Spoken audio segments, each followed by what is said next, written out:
Assalamualaikum warahmatullahi wabarakatuh. Saya Chelsea Opilia dengan NIM 24086131. Di sini saya akan membuat tugas video dengan mata kuliah Strategi Pembelajaran PJOK, yang dimana jelaskan bagaimana tanggapan Anda tentang sarana dan prasarana di sekolah yang masih kurang dan berikan solusinya.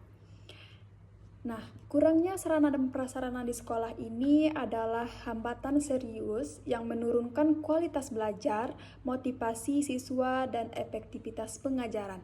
Kondisi ini menciptakan ketimpangan pendidikan, terutama di daerah terpencil.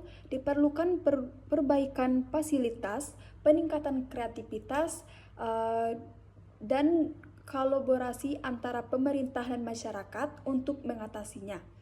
Nah, adapun tanggapan permasalahan ini seperti dampak negatif pada pembelajaran, yang dimana sarana yang minim seperti ruang kelas yang rusak, kurangnya alat peraga atau perpustakaan tidak memadai, membuat siswa tidak nyaman dan sulit memahami materi yang berujung pada rendahnya hasil belajar.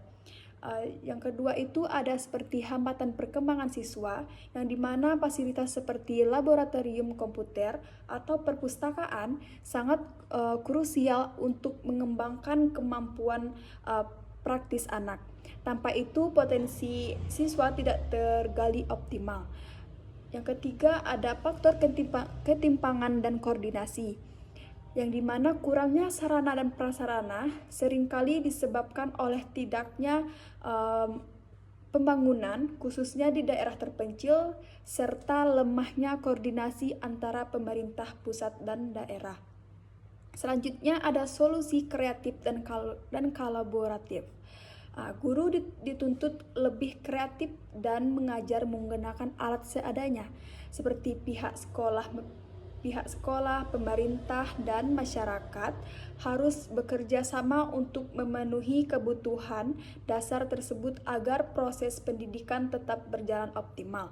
Nah, sarana dan prasarana ini adalah motor penggerak atau tampaknya kualitas pembelajaran ini akan terhambat, sehingga meningkatkan instruktur harus menjadi prioritas utama dan untuk menciptakan lingkungan belajar yang kondusif.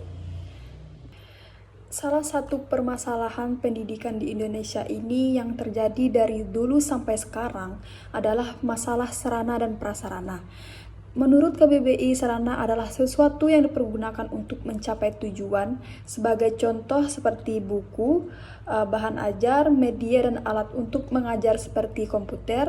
Sedangkan prasarana adalah segala sesuatu yang merupakan penunjang utama terselenggaranya suatu proses seperti lokasi, bangunan sekolah, lapangan olahraga, kantin, dan perpustakaan. Nah, sarana dan prasarana ini menjadi faktor yang sangat diperlukan dalam menunjang proses belajar, karena sarana dan prasarana ini dapat memudahkan para peserta didik untuk lebih baik lagi dalam belajar. Maka dari itu, sarana dan prasarana ini harus diperhatikan dalam pendidikan. Namun pada kenyataannya masih banyak di daerah-daerah pelosok yang sarana dan prasarananya kurang memadai, mulai dari tempat belajar yang sulit dijangkau, gedung yang rusak, bocor dan tidak nyaman, serta bahan ajar yang seadanya, dan masih banyak lagi. Masalah tersebut membuat proses belajar mengajar menjadi tidak efektif dan efisien.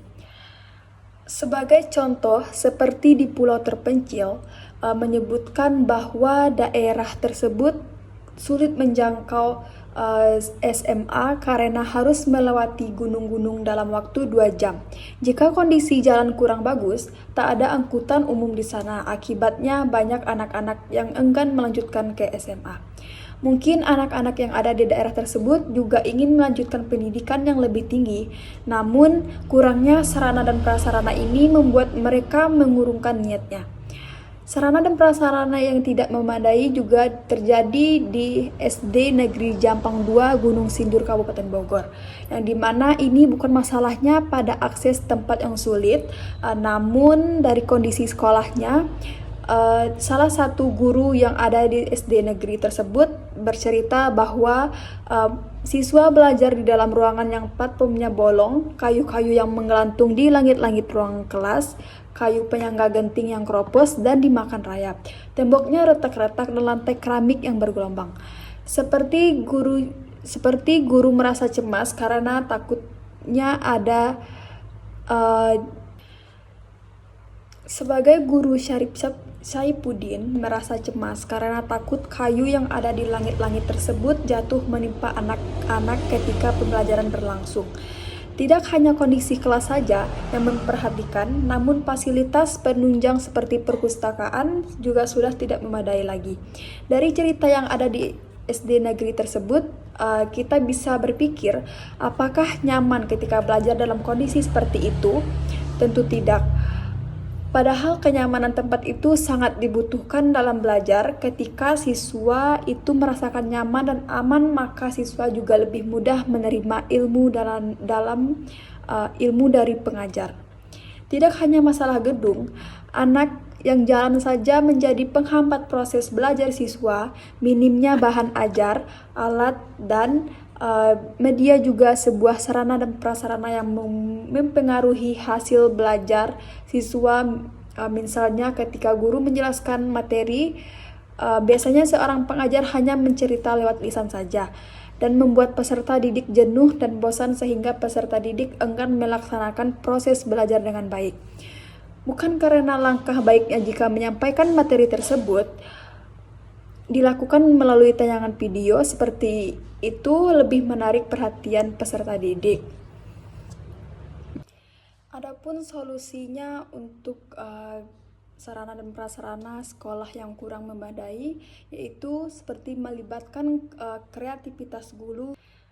Adapun solusi saat sarana dan prasarana sekolah kurang memadai, yaitu seperti melibatkan kreativitas guru dalam memodifikasi media ajar, memaksimalkan fasilitas yang ada, serta kolaborasi aktif antar sekolah, orang tua, dan pemerintah untuk perbaikan. Pemeliharaan rutin, penggunaan teknologi alternatif, dan donasi masyarakat dapat menjadi alternatif jangka pendek. Adapun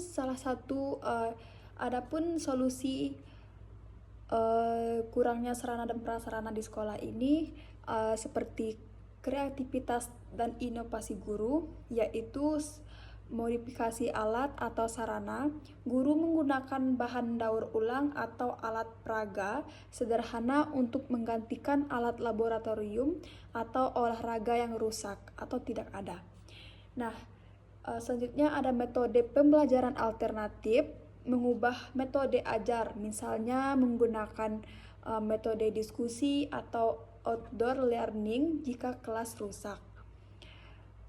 Pemanfaatan teknologi, menggunakan smartphone atau media sosial sebagai alat bantu belajar dan sumber informasi saat buku atau perpustakaan minim. Manajemen dan pemeliharaan sekolah. Pemeliharaan rutin mengaktifkan staf dan siswa untuk merawat fasilitas yang ada guna memperpanjang masalah pakai. Yang kedua itu ada pengaturan ruangan. Mengatur ulang menggunakan ruangan secara efisien sesuai jumlah siswa agar pembelajaran tetap kondusif. Penilaian asesmen atau fasilitas, kepala sekolah melakukan pengecekan berkala untuk mendata kerusakan dan memprioritaskan perbaikan. Yang selanjutnya ada kolaborasi dan pihak luar. Sinergi orang tua atau masyarakat, melibatkan komite sekolah atau orang tua dalam sumbangan sukarela dan gotong royong perbaikan ringan. Selanjutnya ada pengajuan bantuan pemerintah, mengajukan proposal bantuan sarana atau prasarana secara proaktif ke Dinas Pendidikan setempat. Yang selanjutnya ada kemitraan, mencari donasi atau program CSR dari perusahaan atau lembaga pendidikan lain untuk perbaikan sarana. Selanjutnya Dengan kombinasi inisiatif ini, keterbatasan fisik diharapkan tidak menghambat proses belajar mengajar secara signifikan. Sekian menurut saya tentang kurangnya sarana dan prasarana di sekolah. Sekian, terima kasih. Saya ucapkan assalamualaikum warahmatullahi wabarakatuh.